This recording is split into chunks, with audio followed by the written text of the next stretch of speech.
when you're traveling like I am right now, it is all about having a second time zone on the watch. And I'm taking this opportunity in this specific location to ask the question, how does this complication work? Hi Andrew. Hi. I'm Emmanuel Missillier, the head of the High Complication department of Hublot. And today I want to try to explain you how does it work, this beautiful complication which is the GMT. This is amazing. It's a little below your pay grade. It's not a high complication, but I think we should explore this. Yeah, okay, so let's go to my office, I show you. Perfect. So, our GMT are based on the Unico chronograph. Yes. And we pull out all the module of chronograph and we put on the Unico the module of the GMT. I see. Yeah. And you've described this as a sandwich. Yeah. Show me with your tweezers sure. there what that So there means. is two main plate.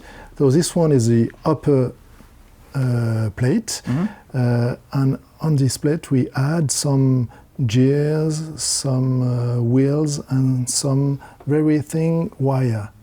Now, I'm putting this together because when you showed me this watch before, and we can show you this now, you advance, you set the time forward and back with these pushes. Yeah, correct. So it's very easier to do.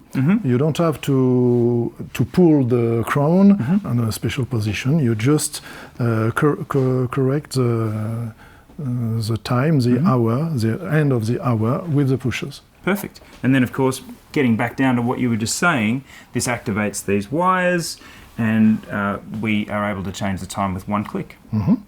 Just one click. And on top of this, we do have the display disc. What do we have there? Because I noticed that we don't have 24 increments around the bezel. Correct. So we add a special display to know if the hour is on the night or on the day.